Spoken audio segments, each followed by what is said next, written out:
तो यहाँ हम केमिस्ट्री के हाइड्रोकार्बन्स के कुछ और क्वेश्चन आंसर्स देख लेते हैं। 14A, what are aromatic compounds?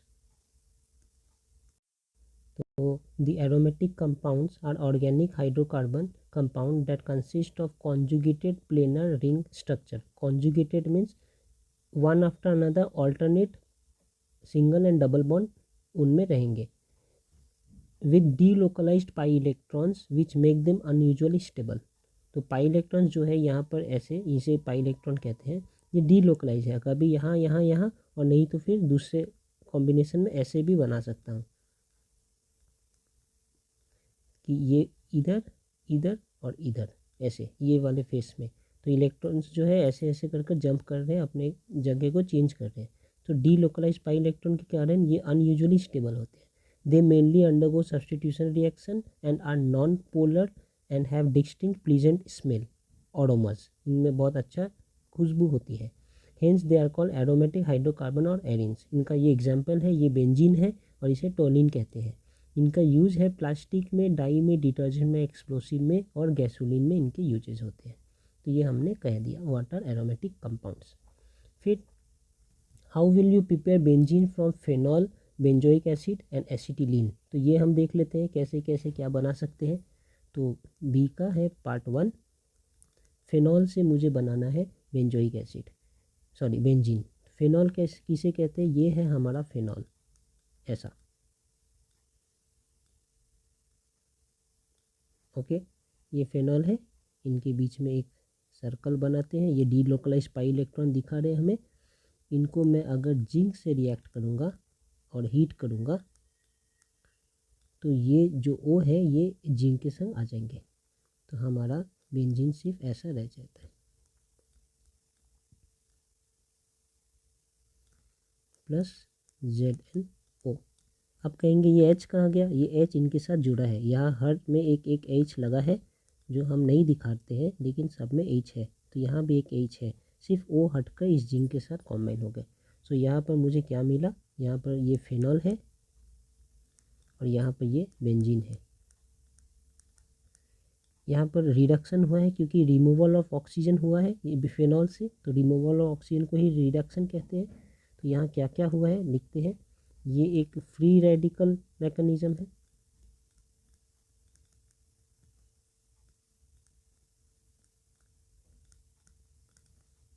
यहाँ पर रिडक्शन ऑफ फेनॉल हुआ है। ओके, तो ये हो गया हमारा फर्स्ट पार्ट।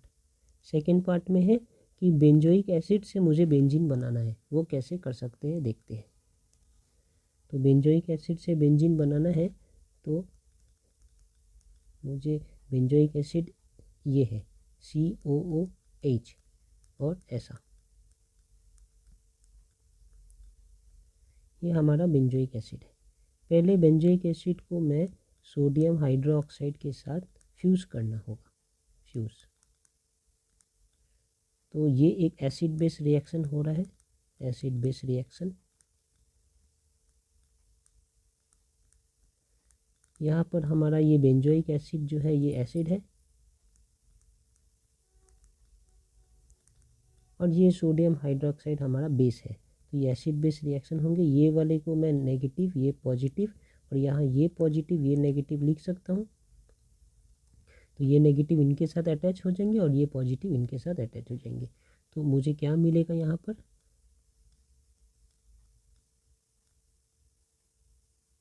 यहाँ पर मुझे मिलेगा COONA और साथ में H2O। इसे कहते हैं सोडियम एसीटेट, सोडियम एसीटेट,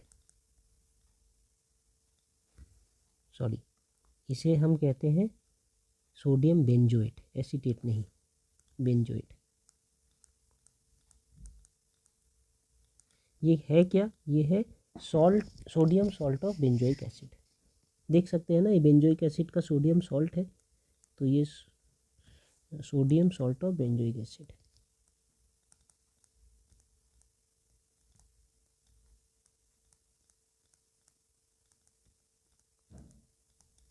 अब इसके बाद क्या करेंगे, हम डी कार्बोक्सिलेशन मेथड यूज़ करेंगे। तो इस सॉल्ट को अगर मैं सोडा लाइम के साथ पास करूँ, सोडा लाइम मतलब कि NaOH तो होगा ही, साथ में कैल्शियम ऑक्साइड के साथ हीट करूँ तो इसे, ये है बेंजोइक एसिड। बेंजोइक एसिड के साथ मैं अगर सोडा लाइम को मिलाकर हीट करूँ तो डी कार्बोक्सिलेशन होता है। ये डी कार्बोक्सिलेशन हो रहा है यहाँ, जैसे ये एसिड बेस रिएक्शन है, ये डी कार्बोक्सिलेशन प्रोसेस यहाँ पर हो रहा है। और इस प्रोसेस में क्या होंगे, यहाँ से हमारा ये पूरा COONA हट जाता है और ये H जो है यहाँ कॉम्बाइन होता है। तो मुझे क्या मिलेगा, एक बेंजीन रिंग तो मिलेगा ही, साथ में Na2CO3। देखिए ये 1 2 3 सॉरी 1 2 ये 3 ऑक्सीजन है, कार्बन एक और सोडियम Na2, तो ये हो गए Na2CO3। और एक हाइड्रोजन जो यहाँ है वो इस पूरे को रिप्लेस करके यहाँ हाइड्रोजन के जैसा लग गए। वो हम नहीं दिखाते हाइड्रोजन, इसलिए यहाँ पर हर जगह हाइड्रोजन है लेकिन हम वो नहीं दिखाते हैं। तो ये है हमारा बेंजीन।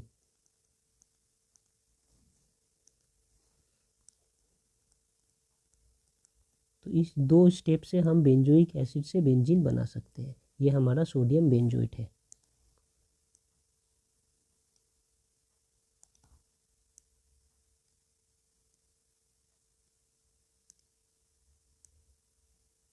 ओके, तो एक है एसिड बेस रिएक्शन, दूसरा है डी कार्बोक्सिलेशन रिएक्शन।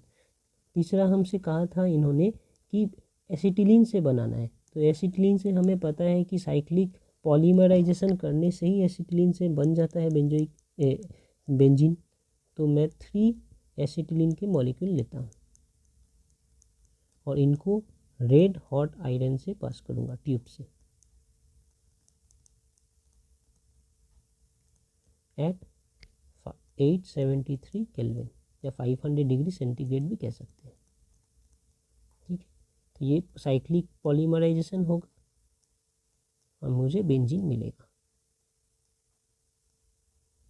यहाँ पर आप चाहे तो रिंग बना सकते हैं, आप चाहे तो ऐसा बना सकते हैं, ये भी लिख सकते हैं या ऐसा भी लिख सकते हैं रिंग बनाकर, ये सारे एक ही बात है। तो मुझे मिला बेंजीन।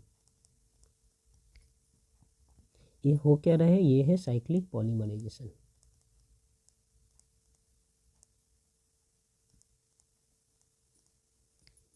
ओके,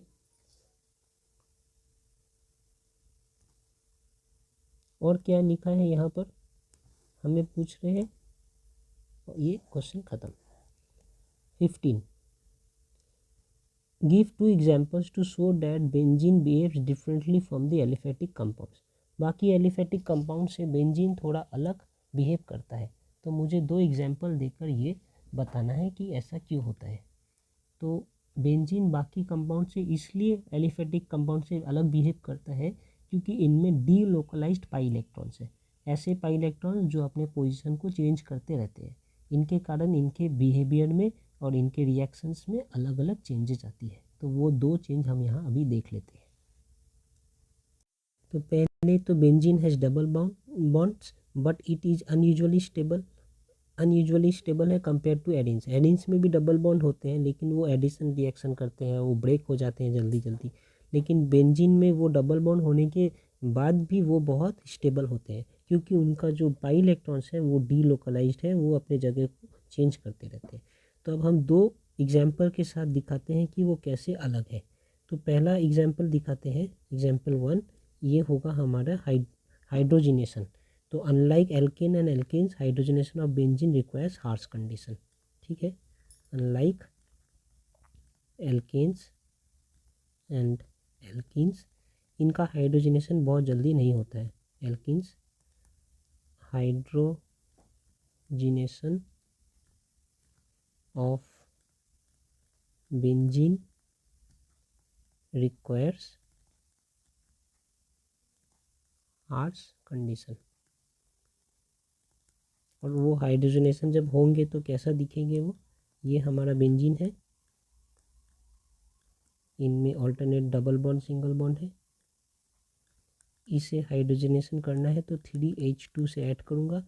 ये तो C6H6 है, ये हाइड्रोजनेशन होगा इन प्रेजेंस ऑफ निकल, जब बहुत ज़्यादा हीट हम देंगे तब, और तब इनका डबल बॉन्ड सारे चले जाएंगे और ये हो जाएंगे C6H12।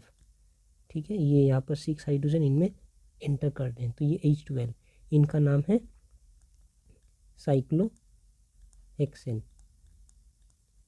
ओके, और ये है बेंजीन। तो इस टाइप से बेंजीन के हाइड्रोजनेशन होते हैं। जो हमारे एल्केन या एल्किन के हाइड्रोजनेशन के प्रोसेस से बहुत ज़्यादा हार्श है।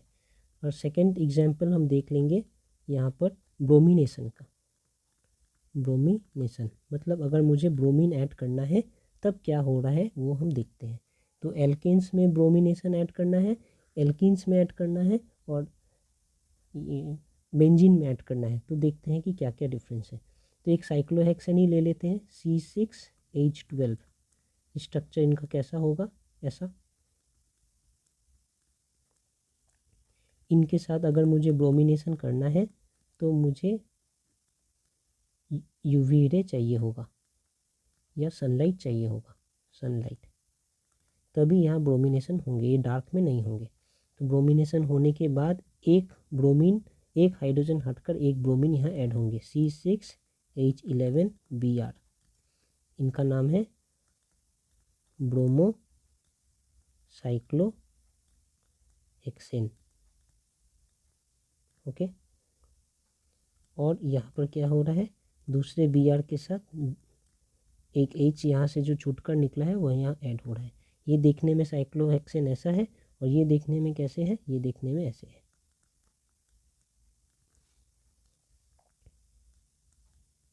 साथ में एक ब्रोमीन है यहाँ। इनका मतलब कि बाकी क्या है, यहाँ पर 2 हाइड्रोजन है, 2 हाइड्रोजन है, 2 हाइड्रोजन है, यहाँ भी 2, यहाँ भी 2, और यहाँ पर एक। टोटल 1 2 3 4 5 6 7 8 9 10 11 हाइड्रोजन इनमें है, और इनमें हर जगह 2 हाइड्रोजन है। क्योंकि हम हाइड्रोजन नहीं दिखाते हैं इसलिए वो यहाँ पे नहीं दिख रहे, लेकिन ये सारे हाइड्रोजन्स यहाँ पे अवेलेबल है। ये कौन सा रिएक्शन अवेल करते हैं, ये रिएक्शन मैकेनिज्म इनका है सब्स्टिट्यूशन।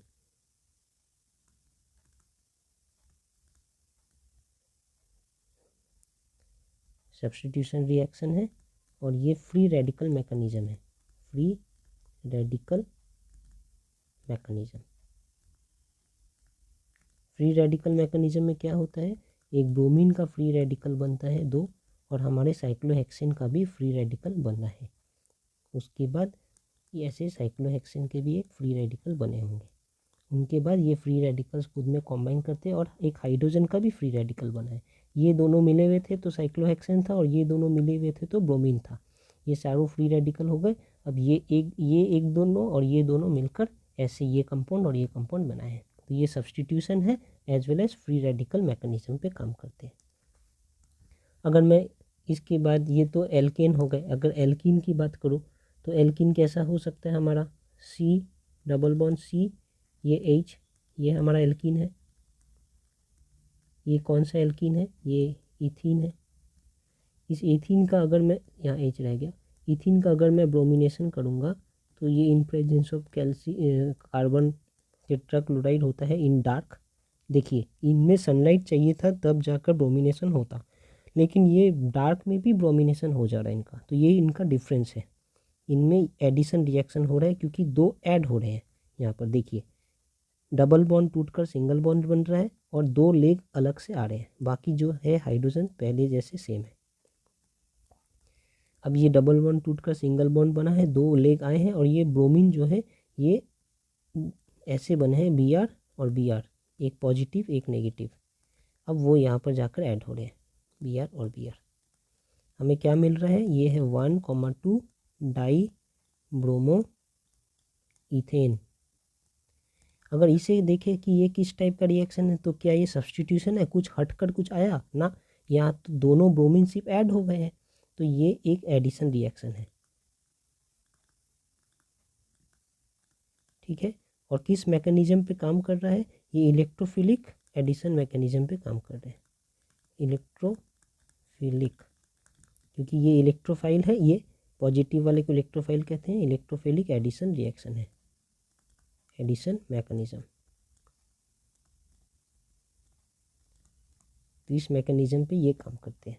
अगर वही मैं बेंजीन को देखूं तो उनका कुछ तीसरी बात है।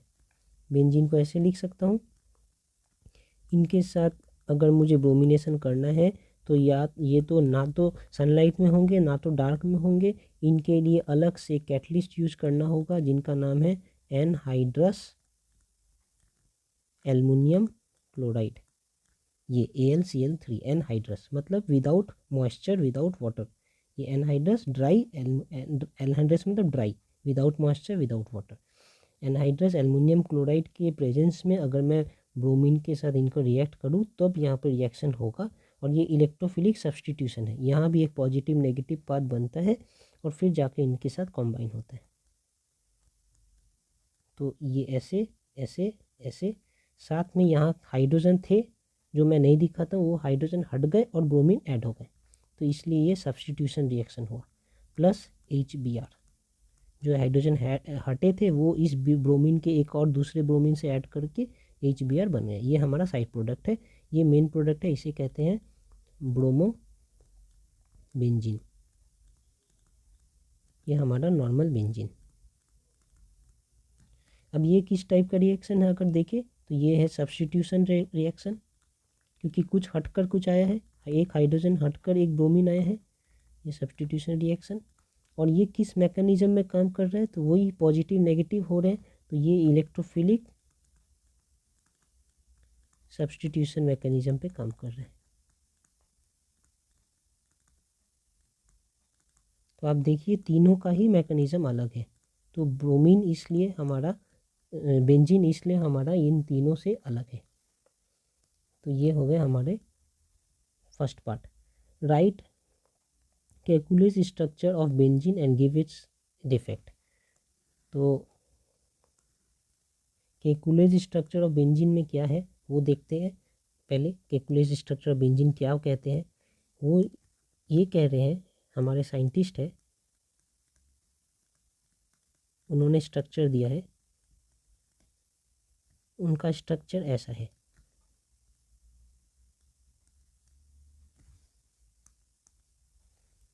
एक कार्बन है, फिर डबल बॉन्ड, डबल बॉन्ड, फिर सिंगल कार्बन, फिर सिंगल बॉन्ड, फिर डबल बॉन्ड, एक कार्बन, फिर सिंगल बॉन्ड, फिर डबल बॉन्ड, एक कार्बन, फिर सिंगल बॉन्ड,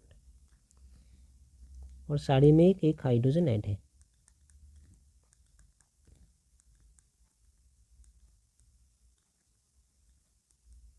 अब देख सकते हैं ये जो डबल बॉन्ड है इनका लेंथ मैंने कम बनाया है, इनका बॉन्ड लेंथ कितना है, बॉन्ड लेंथ होते हैं 135 पिकोमीटर, एंड सिंगल बॉन्ड है, इनके बॉन्ड लेंथ है 147 पिकोमीटर। तो ये हो गए हमारा कैलकुलेट स्ट्रक्चर ऑफ बेंजीन। उन्होंने कहा ऐसे alternate double and single bond है, और सिंगल बॉन्ड के बॉन्ड लेंथ ज़्यादा होते हैं, डबल बॉन्ड के कम होते हैं। और इनका डिफेक्ट क्या बताना है, डिफेक्ट ये है कि एक्सपेरिमेंटली हमने देखा कि ये बात तो सही है कि डबल बॉन्ड के लेंथ इतने हैं और सिंगल बॉन्ड कितने, लेकिन एक्सपेरिमेंटली हमने देखा है कि जितने भी इनमें कार्बन कार्बन बॉन्ड है, ऑल कार्बन कार्बन बॉन्ड, चाहे वो डबल हो या सिंगल, सिंगल और डबल, वो सारे ही कैसे हैं, उनके बॉन्ड लेंथ है has bond length, same bond length है उनके, has bond length equals to 140 picometre approx. तो ये कैसे हो गया, यही इस कैलकुलेट स्ट्रक्चर से हमें पता नहीं चलता है, तो ये इनका डिफेक्ट है। इन्होंने कहा double bond single bond alternate है, लेकिन एक्सपेरिमेंटली हमें पता चल रहा है कि हर कार्बन और कार्बन के बीच के जो डिस्टेंस है वो सेम है 140 पिकोमीटर। तो फिर double bond single bond alternate कैसे हो सकता है, तो ये हमारा डिफेक्ट था। तो ये है लिटरेचर हमारे कैलकुलेट स्ट्रक्चर का और उनके डिफेक्ट्स का। तो स्ट्रक्चर में उन्होंने कहा था कि सिर्फ सिंगल बॉन्ड डबल बॉन्ड रहेंगे ऑल्टरनेट, जिनका बॉन्ड लेंथ अलग अलग है। एक्सपेरिमेंटली हमने देखा कि उनका बॉन्ड लेंथ सारे का सेम है। तो ये बाद में हमने रेजोनेंस हाइब्रिड स्ट्रक्चर की स्टडी से पता चल रहा है कि डी लोकलाइज पाई इलेक्ट्रॉन्स के प्रेजेंस के कारण सारे bond length between all the carbons were same, जो कितने थे 140 पिकोमीटर। ओके, नेक्स्ट हमें यहाँ पर देखना है explain why benzene undergoes electrophilic substitution more readily than addition reaction. तो हमारा बेंजीन इलेक्ट्रोफिलिक सब्सटीट्यूशन ज़्यादा आसानी से कर लेता है, लेकिन एडिशन रिएक्शन इतने आसानी से नहीं होता है। तो इनका क्या रीज़न है? तो इनका भी सेम रीज़न है, क्योंकि एडिशन रिएक्शन करने के लिए क्या होंगे, कुछ नए ऐड होने पड़ेंगे, जिनके लिए हमारा डबल बॉन्ड का ब्रेक होना ज़रूरी है।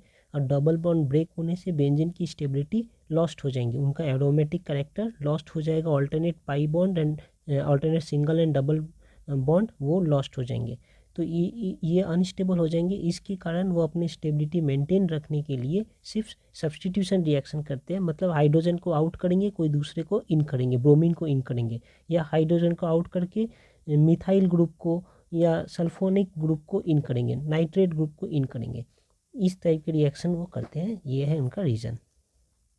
तो ये है इनका literature. Because of stability provided by the delocalised इलेक्ट्रॉन्स and aromatic nature of benzene, it prefers substitution reaction which allows it to retain its structure and aromaticity. In contrast, addition reaction would disrupt this stability, making them unfavorable. तो ये है हमारा answer. Next हमें पूछ रहा है right short note on benzene structure. तो हमने इसके पहले वाले में जैसे देखा था कि कैलकुलेट स्ट्रक्चर ड्रॉ करके हम इसे alternate single bond double bond बताएंगे, जो हमें कैलकुलेट स्ट्रक्चर के अकॉर्डिंग है।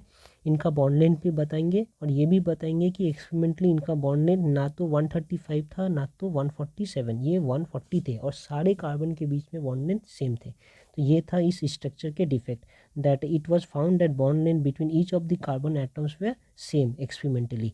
तो इस डिफेक्ट को कैसे एक्सप्लेन किया गया है?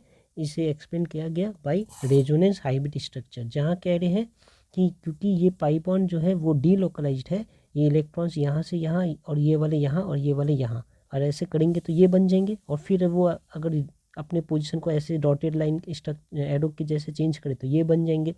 तो ये दोनों खुद में एक कॉन्जुगेट स्ट्रक्चर है, जिसे रेजोनेटिंग या कैनोनिकल स्ट्रक्चर कहते हैं। इनका इक्विवेलेंट या ये और ये, इनका जो भी एनर्जी है उनसे भी कम एनर्जी इनका है, जो इक्विवेलेंट सर्किट है, इसे इक्विवेलेंट स्ट्रक्चर है, इसे हम कहते हैं रेजोनेंस हाइब्रिड। तो इनमें डॉटेड लाइन से दिखाते हैं कि ना तो डबल बॉन्ड यहाँ प्रेजेंट है ना तो यहाँ प्रेजेंट, ऐसे हर जगह इक्वली डिस्ट्रीब्यूट है और वो घूम रहे हैं। तो इसलिए इनके हर कार्बन के बीच में जो डिस्टेंस है वो सेम है, और एनर्जी इनका एनर्जी इन दोनों से कम है, इसलिए ये सबसे ज़्यादा स्टेबल स्ट्रक्चर है।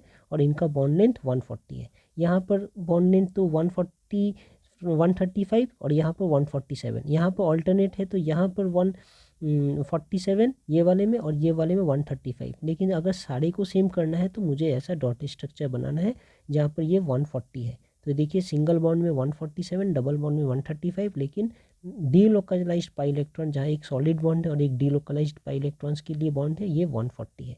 तो ऐसे लिखकर हमें शॉर्ट नोट कंप्लीट करना है।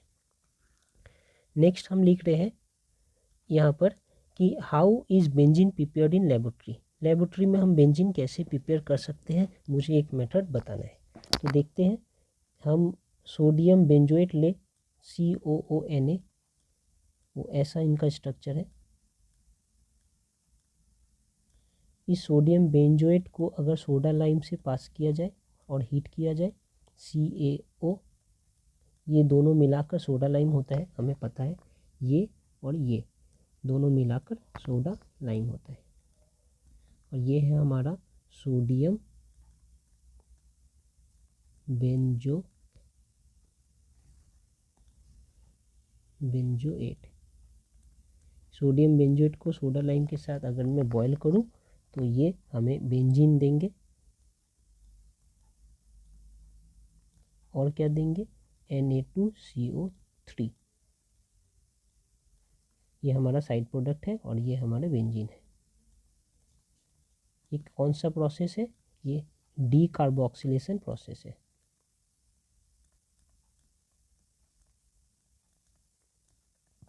यहाँ पर क्या हो रहा है, कार्बन डाइऑक्साइड हट रहा है, ये COO हट रहा है, इसलिए इनका नाम डी कार्बोक्सिलेशन प्रोसेस है। इनके बाद देखिए और भी मेथड्स है जिससे हम लेबोरेटरी में बना सकते हैं। एक मेथड हमने पढ़ा, दूसरे भी देख कर रखते हैं समझने के लिए।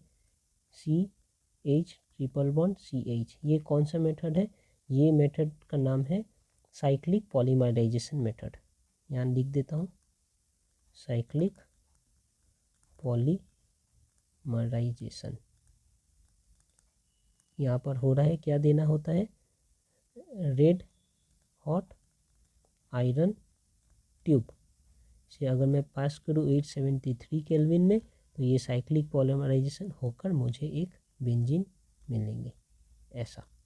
ओके, इनका स्ट्रक्चर है C6H6। यहाँ भी देखिए C2H2 3 टाइम्स, तो C6H6 ये पॉलीमराइजेशन हो गए हैं। फिर क्या है, और एक कर सकते हैं फेनॉल से। इनका अगर मैं एसिडिक डिहाइड्रेशन करूँ तो ये फेनॉल है, जिंक के साथ रखकर इनको हीट करना है। सॉरी, ये एसिडिक डिहाइड्रेशन नहीं है, ये सिर्फ रिडक्शन ऑफ एल्कोहल है, रिडक्शन ऑफ एल्कोहल। तो ये रिडक्शन ऑफ एल्कोहल में क्या हो रहा है, यहाँ से सिर्फ O हटकर Zn के साथ मिल जा रहे हैं, तो मुझे एक जिंक बेंजीन मिल रहा है, साथ में ZnO मिल रहा है। ये O जो है ये हटकर जिंक के साथ मिलकर ये H यहीं रह गया, यहाँ सारे में H है, दिखाते नहीं है, तो ये हमें बेंजीन मिलते हैं। ओके, इनका नाम है रिडक्शन ऑफ एल्कोहल। और कैसे कर सकते हैं, हाइड्रोलिसिस से भी कर सकते हैं, जो मैंने अभी कहा था, हाइड्रोलिसिस से भी कर सकते हैं। यहाँ पर ये स्ट्रक्चर इनका जो है वो होंगे SO3H, तो इन्हें कहते हैं बेंजीन सल्फोनिक एसिड। ये बेंजीन सल्फोनिक एसिड को अगर मैं वाटर के साथ हीट करूँगा, ये वाटर कैसे वाटर है, ये सुपर हीटेड स्टीम है।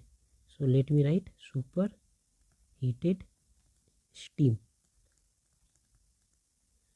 तो इनके साथ benzoic sulphonic acid super heated steam के साथ रिएक्ट कर क्या देंगे, हमें देंगे एक बेंजीन रिंग प्लस H2SO4।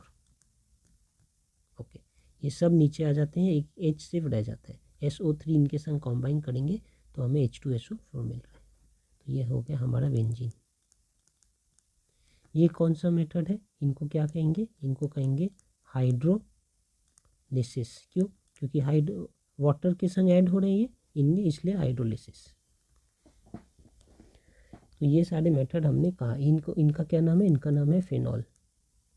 तो एक मेथड ये देख रहे हैं डीकार्बोक्सिलेशन, एक ये देख रहे हैं साइक्लिक पॉलीमराइजेशन, एक रिडक्शन ऑफ एल्कोहल, और एक है hydrolysis of benzoic sulphonic acid. तो इतने सारे मेथड से हमने बेंजीन बनाना सीखा इन लेबोरेटरी। बी है what how will you prepare the following compounds from benzene. अब मुझे बेंजीन से क्लोरो बेंजीन बनाना है, नाइट्रो बेंजीन बनाना है, और बेंजीन सल्फोनिक एसिड बनाना है। तो ये हम कैसे बना सकते हैं ये देखना है, ठीक है। तो हमारा पार्ट 2 है।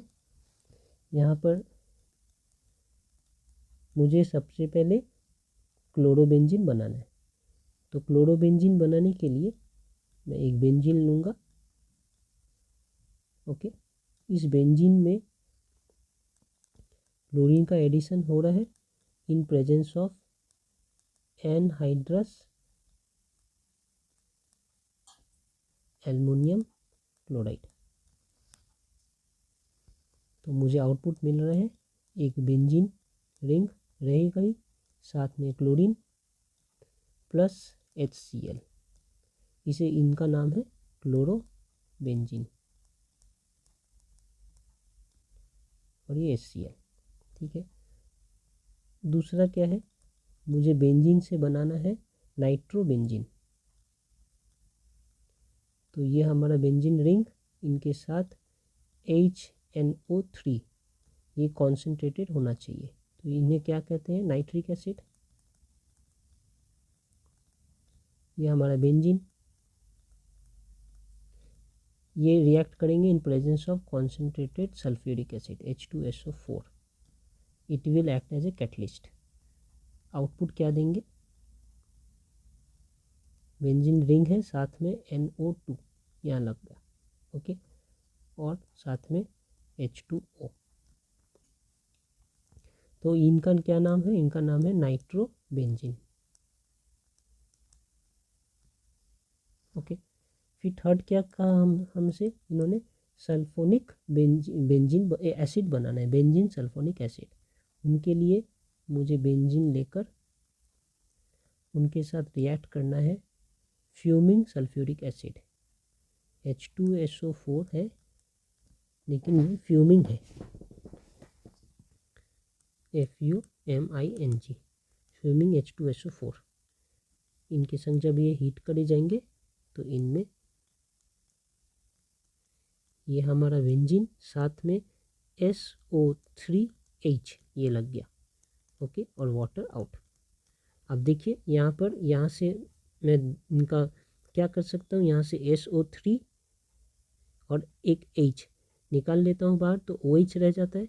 वो OH और ये H यहाँ से जो रिलीज हो रहे हैं वो दोनों मिलकर ये बना रहे हैं। देखिए मैं इनको अगर लिखूँ तो ऐसे लिख सकता हूँ क्या, एक लिखूँगा SO3H और एक लिखूँगा OH, ठीक है। ये एक माइनस वाला, ये एक प्लस वाला, सॉरी उल्टा है, ये एक प्लस वाले और ये एक माइनस वाले।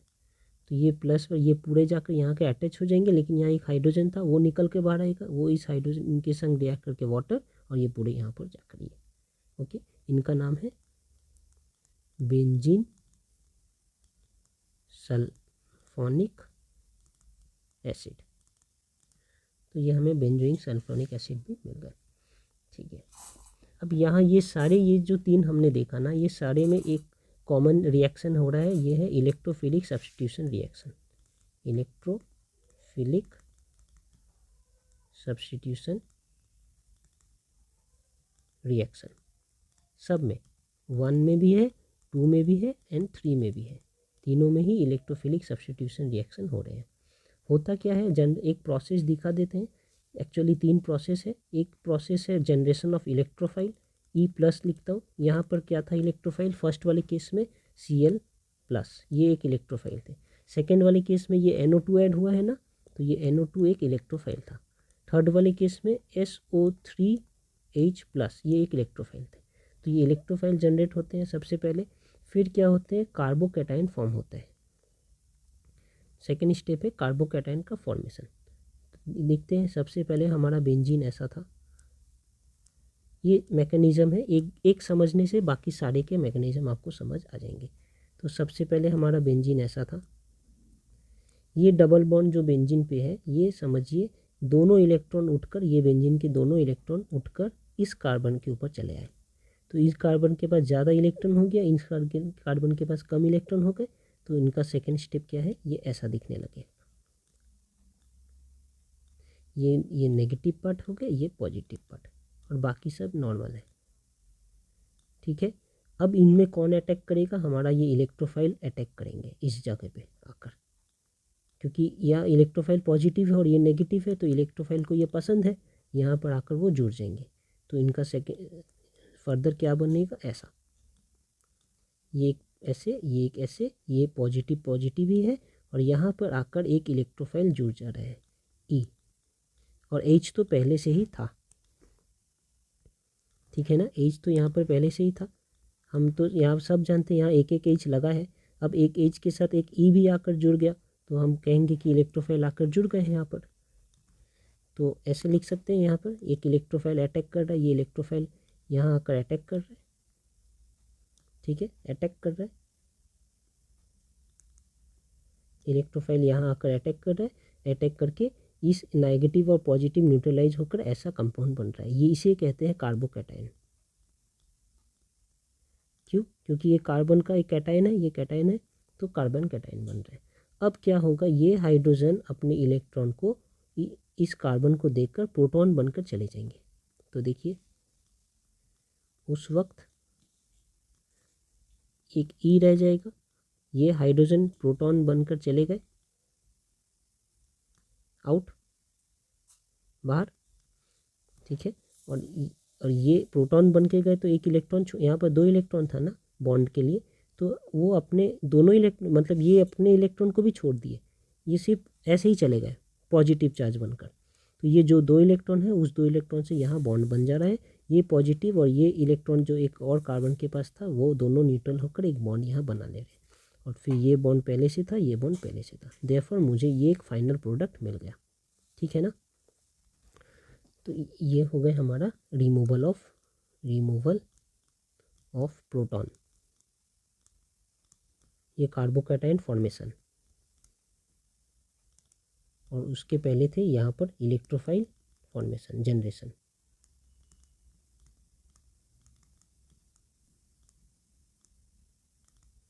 तो ये 3 प्रोसेस है, 3 स्टेप्स है, जिन स्टेप से हमारा ये सारे रिएक्शन या इलेक्ट्रोफिलिक सब्स्टिट्यूशन रिएक्शन कंप्लीट होता है। ये फर्स्ट स्टेप है इलेक्ट्रोफाइल जनरेशन, ये वाला ये स्टेप है, इलेक्ट्रोफाइल जनरेट हो रहे हैं, ठीक है। उसके बाद एक कार्बोकैटायन में बनता है और हाइड्रोजन जो प्रोटॉन है जिसे हम प्रोटॉन कहते हैं, हाइड्रोजन प्लस, ये निकल कर बाहर चले जा रहे हैं। तो ये हो गया हमारा फाइनल प्रोडक्ट, जो यहाँ से ये एक प्रोडक्ट दिख रहा है, ई यहाँ पर लग गया एच की जगह पे, ये हो गया हमारा रिएक्शन। और देखते हैं क्या कह रहे हैं, what happens when benzene is treated with acetyl chloride in presence of anhydrous aluminium chloride. Acetyl chloride के साथ बेंजीन का रिएक्शन होगा तो कैसे दिखेंगे वो हमसे अब पूछ रहे हैं। तो हमें देखना है कि बेंजीन में एसिटाइल क्लोराइड जब ऐड कर रहे हैं तो क्या होता है। तो बेंजीन ऐसा दिख रहा है,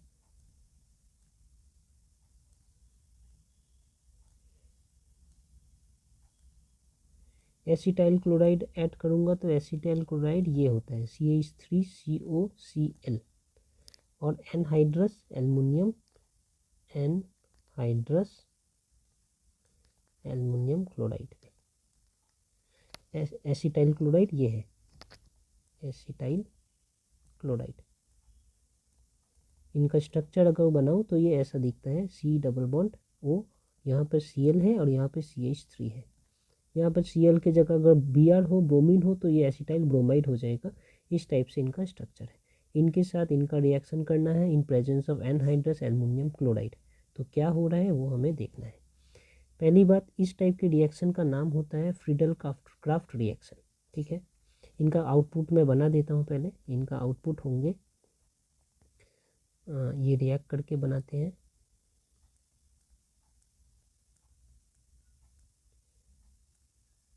ये हमारा बेंजीन रिंग, एक H यहाँ पर जो था वो हट जाता है और COCH3 लग जा रहा है। इसे हम कहते हैं एसीटोफेनॉन। तो ये एक टाइप ऑफ कीटोन है, ठीक है, लेकिन बेंजीन रिंग के साथ है, एसीटोफेनॉन प्लस HCl। अब ये एक कीटोन है, कैसे देख सकते हैं, ये देखिए, ये C डबल बॉन्ड O, तो ये C डबल बॉन्ड O, ऊपर में है CH3 और नीचे में है एक बेंजीन रिंग। क्या ये नहीं है ऐसा? ऐसा ही है, एसीटोफेनॉन इनका नाम है। ये हमारा आउटपुट है। इस रिएक्शन का नाम है Friedel craft reaction, Friedel Crafts acylation, क्योंकि यहाँ पर ये एसाइल ग्रुप है, एसिटाइल क्लोराइड है, ब्रोमाइड हो कुछ भी, तो ये एसिटाइल ग्रुप है। तो ऐसे Friedel Crafts acylation of benzene, ये भी एक इलेक्ट्रोफिलिक सब्स्टिट्यूशन रिएक्शन है, इलेक्ट्रोफिलिक सब्स्टिट्यूशन रिएक्शन है। कैसे हो रहा है ये, कैसे स्टेप्स इनका दिखाऊं तो CH3COCl, ये सबसे पहले एल्युमिनियम क्लोराइड के साथ रिएक्ट करते हैं और इलेक्ट्रोफाइल बनता है CH3CO, ये प्लस साइन इनके ऊपर। क्या हो रहा है, यहाँ से ये टूट जा रहे हैं, ये प्लस है, ये पॉजिटिव और ये नेगेटिव। ये नेगेटिव वाले पार्ट इनके साथ जुड़कर बना रहे हैं एल्युमिनियम Cl4 माइनस। ये Cl3 था ना, अब ये Cl4 माइनस है। Okay, aluminium Cl4 minus, AlCl4 minus. Okay, इनके बाद अब ये हमारा क्या है, इलेक्ट्रोफाइल। ये हमारा इलेक्ट्रोफाइल है। ये इलेक्ट्रोफाइल जाकर जनरेशन हो गया ना, इलेक्ट्रोफाइल का जनरेशन।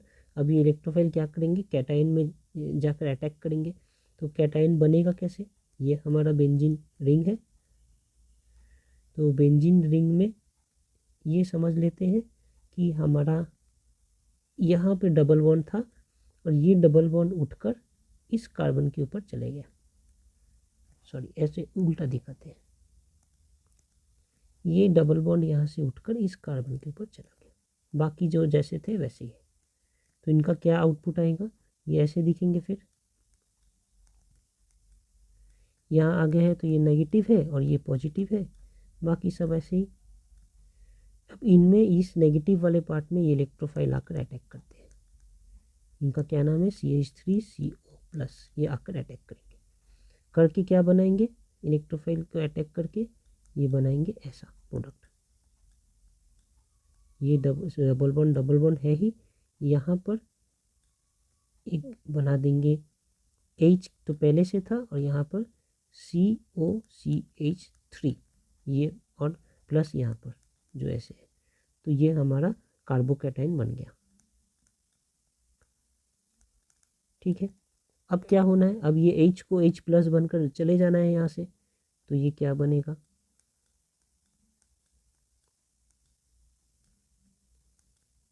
COCH3, H को H+ बनकर चले जाना है। तो H+ बनकर ये आउट हो गया यहाँ से बाहर।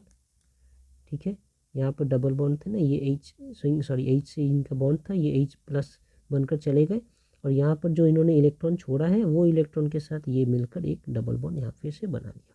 तो हमें मिल गया ये फाइनल कंपाउंड। अब ये तो हमें मिल गया क्या, ये है हमारा एसीटोफेनॉन।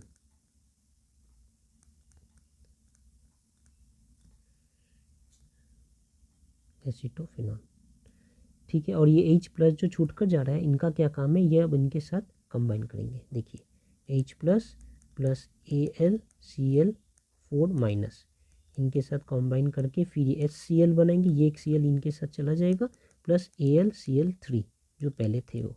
तो ये देखिए हमारा AlCl3 का कोई काम नहीं है, सिर्फ ये रिएक्शन की में इलेक्ट्रोफाइल बनाने के में हेल्प कर रहे हैं। बाद में ये फिर से अपने नॉर्मल स्टेट में आ जा रहे हैं। Therefore it acts as a catalyst. ये सिर्फ रिएक्शन में हेल्प कर रहे, पार्टिसिपेट नहीं कर रहे। तो हमारा आउटपुट क्या क्या है, ये इन दोनों के साथ कॉम्बाइन किया, ये एक इलेक्ट्रोफाइल बन रहे हैं। इलेक्ट्रोफाइल बनने के बाद हमारा आउटपुट है एसीटोफिनॉल और ये HCl, और ये एल्युमिनियम क्लोराइड जो है वो फिर से अपने नॉर्मल स्टेट में आ गए। तो हमें अगर डिटेल में दिखाना है तो हमें एक ये स्टेप लिखना है। पहले तो ये ओवरऑल रिएक्शन बना, this plus this gives this plus this. ठीक है, ये इनका स्ट्रक्चर मैं दिखाया हूँ सिर्फ बताने के लिए, ज़रूरत नहीं है एग्जाम में। और ये इनका स्ट्रक्चर एसीटोफिनॉन का दिखाने के लिए। ओके, इनका ज़रूरत नहीं है एग्जाम में। ठीक है, और ये फ्रीडल-क्राफ्ट एसिलेशन ऑफ बेंजीन, ये इलेक्ट्रोफिलिक रिएक्शन है। पहले हमने इन दोनों को कॉम्बाइन करके एक इलेक्ट्रोफाइल बनाया। इलेक्ट्रोफाइल फिर ऐसे ये एक स्टेप्स है, यहाँ से यहाँ, यहाँ से यहाँ और यहाँ से यहाँ करके हमें एसीटोफिनॉन मिला। और फिर H+ के साथ ये कॉम्बाइन करके ये। तो हमें क्या क्या दिखाना है, ये मेन रिएक्शन के बाद एक ये दिखाना है, एक ये स्टेप दिखाना है, और फिर ये स्टेप दिखाना है, अगर ये 5 मार्क्स के आते हैं तो। लास्ट, अब ये देखते हैं यहाँ पर व्हाट इज हक्कल्स रूल और state the structure of two compound which follows this rule. तो ये देख लेते हैं क्या है। तो ये रहा हमारे हक्कल्स रूल। ये रूल सिर्फ ये बताते हैं कि कौन से कंपाउंड या ऑर्गेनिक कंपाउंड एरोमेटिक होंगे, कौन से एरोमेटिक नहीं होंगे। तो उनका क्या रूल है वो बता रहे हैं कि it states that an aromatic compound must have a continuous ring of conjugated atoms with a total number of 4n + 2 pi electrons. तो इतने नंबर ऑफ इलेक्ट्रॉन्स उनमें होने चाहिए और कॉन्जुगेट होने चाहिए, मतलब कि alternate single and double bond होने चाहिए उनमें। साथ में ये भी कह रहे हैं जहाँ पर n is the non negative integer, n negative होने से नहीं चलेगा। And a molecule must be cyclic planar, मतलब एक प्लेन के ऊपर fully conjugated and have 4n+2 pi electrons to be considered as aromatic. तो एरोमेटिक होने के लिए ये सारे कंडीशंस उन्होंने दिया, साइक्लिक होना चाहिए, प्लेनर होने चाहिए, fully conjugate and number of pi electrons होने चाहिए 4n+2 where n is a non negative integer. अब दो एग्जाम्पल से इन्हें एक्सप्लेन करने का है। तो हम एक बेंजीन का एग्जाम्पल लेते हैं। यहाँ पर टोटल कितने पाई बॉन्ड्स हैं, 1 2 3 pi bond equals to 6 pi electron. ठीक है, अब क्या देख रहे हैं, कॉन्जुगेट तो है ही ये, साथ में देख रहे हैं 4n+2 इज इक्वल्स टू 6। क्या इतने पाई इलेक्ट्रॉन्स है इनमें ना, तो ये 4n+2 इनका जो है इक्वल्स टू 6 है इस केस में। तो यहाँ से हम देख सकते हैं n इज इक्वल्स टू, अगर आप सॉल्व करें तो आपको मिल रहा है n इक्वल्स टू 1। अब ये n क्या, 1 क्या है, नॉन नेगेटिव नंबर है, नॉन नेगेटिव, तो ये फिर चलेगा। साथ में क्या है, ये कॉन्जुगेट भी है, alternate single and double bond यहाँ दिख रहा है हमें, और प्लेनर और साइक्लिक तो है ही, so therefore it is aromatic. ये हमें एरोमेटिक पता चल गया। अब इसे देखते हैं, ये इनका नाम नेप्थलीन है, इनमें कितने बॉन्ड है, 1 2 3 4 5, तो इनमें 5 पाई बॉन्ड्स है, मतलब कि 10 पाई इलेक्ट्रॉन्स है।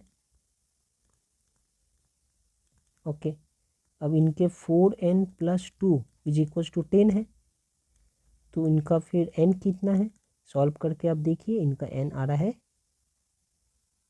2। ये भी नॉन नेगेटिव है, नॉन नेगेटिव, इसका मतलब ठीक है ये।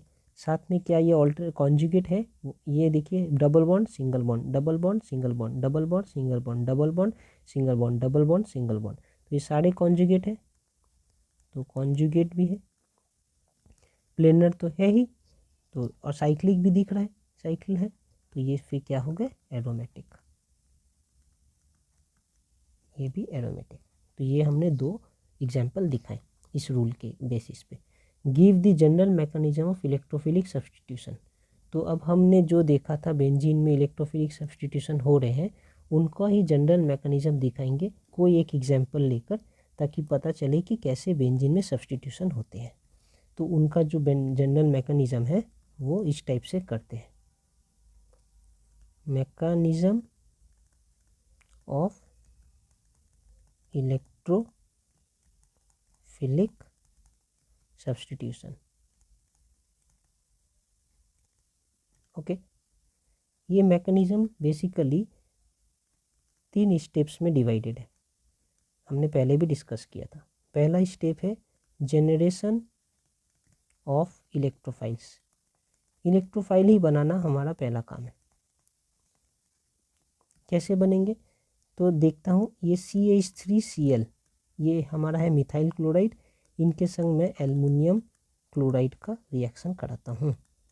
ठीक है, एल्युमिनियम क्लोराइड क्या है, एनहाइड्रस एल्युमिनियम क्लोराइड हमने लिया है ना एज अ कैटलिस्ट, और ये हमारा मिथाइल क्लोराइड है, मिथाइल क्लोराइड। ओके, और ये हमारा कैटलिस्ट है। ठीक है, इनके संग रिएक्शन होकर क्या हो रहा है, CH3+, और इन ये मतलब 2 पार्ट में टूट रहे हैं यहाँ से, है ना, यहाँ से ये पॉजिटिव पार्ट है, ये नेगेटिव पार्ट, तो पॉजिटिव पार्ट ऐसा बन गए CH3+, यही हमारा इलेक्ट्रोफाइल है। इलेक्ट्रोफाइल, इलेक्ट्रोफाइल मतलब होता है पॉजिटिव चार्ज, और ये जो Cl है माइनस बनकर ये इनके साथ कॉम्बाइन होकर AlCl4- ऐसा बन गए। तो हमारा इलेक्ट्रोफाइल जनरेट हो गया, फर्स्ट स्टेप कंप्लीट इस मैकेनिज्म का। सेकेंड स्टेप में क्या है, formation of carbocation intermediate, formation of carbocation, ये इंटरमीडिएट है, ये स्टेबल नहीं है, ये थोड़ी देर के लिए ही बनते हैं, इंटरमीडिएट। इनमें क्या हो रहा है, कैसे हो रहा है, ये देखिए हमारा बेंजीन है यहाँ पर, इस बेंजीन में ऑल्टरनेट डबल सिंगल बॉन्ड है, प्लस ये CH3, ये ये जो हमारा इलेक्ट्रोफाइल है यहाँ पे अटैक कर रही है इस पार्ट पे, और अटैक करके क्या बनाएंगे, एक कार्बोकैटायन आयन बनाएंगे। ठीक है, यहाँ पर ऊपर में एक H है और एक CH3 भी आकर जुड़ गया। ओके, और इसके कारण यहाँ पर हमारा एक प्लस आया था, क्योंकि ये डबल बॉन्ड ये टूट कर तो यहाँ पर एक प्लस आया था, और जो माइनस है उनके साथ ये जुड़कर ऐसे एक कंपाउंड बनाए, और यहाँ पर कोई इफेक्ट नहीं, यहाँ पर कोई इफेक्ट नहीं। अब ये जो प्लस है वो अब रोटेट करते हैं इन पे, ये कभी यहाँ से यहाँ आ जाएंगे, फिर कभी यहाँ से यहाँ जाएंगे, फिर कभी यहाँ से यहाँ, ऐसे ये 3 पोजीशन में, एक ये पोजीशन, एक ये पोजीशन, एक ये पोजीशन पे ये प्लस घूमते रहते हैं। तो इनको दिखाने के लिए रेजोनेंस स्ट्रक्चर इनका हम ऐसे भी बनाते हैं कि बीच में एक प्लस बनाकर मैंने डॉटेड सर्कल कर दिया। इनका मतलब कि अब ये प्लस यहाँ है कि यहाँ है कि यहाँ मुझे नहीं पता, लेकिन ये प्लस इनमें घूम रहा है, साथ में एक H और एक CH3, यही है हमारा कार्बोकैटायन। ठीक है, ये चाहे ये लिखिए चाहे ये लिखिए, कार्बोकैटायन।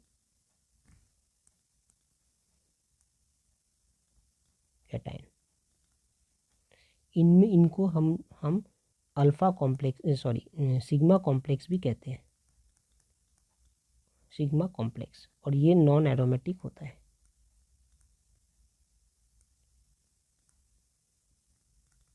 मतलब हम जानते हैं ना कि एरोमेटिक हाइड्रोकार्बन एरोमेटिक होता है, उनमें एरोमा आता है, लेकिन यहाँ तक बेंजीन में एरोमा था, लेकिन जब ये अल्फ़ा कॉम्प्लेक्स बन रहा है या कार्बोकैटायन बन रहा है तब ये नॉन एरोमेटिक हो चुका है, इनमें अब एरोमा नहीं है। और भी एक बात है, ये जो कार्बन यहाँ पर प्रेजेंट है, ये कार्बन अभी sp3 हाइब्रिडाइज्ड कार्बन है। देखिए 4 बॉन्ड बना रहा है, तो this carbon is now sp3 hybridised carbon. ये आपकी जानकारी के लिए था, बाकी यहाँ जितने भी कार्बन थे सब sp2 हाइब्रिडाइज्ड कार्बन थे। ठीक है, अब स्टेप 3 में क्या हो रहा है, स्टेप 3 में है रिमूवल ऑफ प्रोटॉन। प्रोटॉन का क्या मतलब है, ये H+, यहाँ पर जो H इनके साथ कॉम्बाइन किया हुआ है वो इनको छोड़कर चले जाएंगे। ये जब H इनके साथ मिला है तो इनके साथ एक इलेक्ट्रॉन भी H का लगा है, वो अपना इलेक्ट्रॉन भी यहाँ छोड़कर चले जाएंगे। तो इस कार्बन के पास अब एक एक्सेस इलेक्ट्रॉन हो जाएगा, वो इस एक्सेस इलेक्ट्रॉन इस प्लस के साथ न्यूट्रलाइज होकर हमें एक स्टेबल कंपाउंड मिलेगा। तो देखिए क्या है, अब हमारा जो कार्बोकैटायन है उनमें ऊपर क्या क्या मिल रहा है, एक CH3 मिल रहा है और एक H मिल रहा है। ठीक है, इनके साथ फिर से एल्युमिनियम और Cl4- ये भी प्रेजेंट है। ये क्या हो रहे हैं, यहाँ से जो H निकल के आ रहा है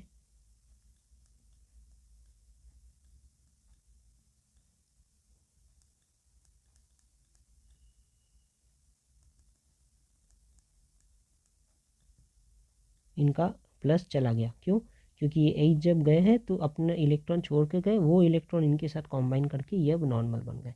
ठीक है, और H क्या निकला, H तो प्लस बनकर निकला है यहाँ से, है ना, तो वो H+ इसके साथ कॉम्बाइन करके हमें बना रहा है AlCl3 और फिर HCl। इनको अलग से एक छोटे से दिखा सकते हैं कि H+ प्लस AlCl4- ये मिलाकर क्या दे रहे हैं हमें, AlCl3 प्लस HCl। तो वहाँ से ये आ रहा है, चाहे ऐसे दिखा भी सकते हैं, नहीं भी दिखा सकते, एक साथ भी लिख सकते हैं। तो ये हमारा जो प्रोटॉन है वो रिलीज्ड हो गया। अब ये हमारा फाइनल प्रोडक्ट है। इसे क्या कहते हैं इस फाइनल प्रोडक्ट को, इस फाइनल प्रोडक्ट का नाम है टॉलिन। ओके, ये इनमें फिर से एरोमेटासिटी चला आया है, अब ये एरोमेटिक हो गया।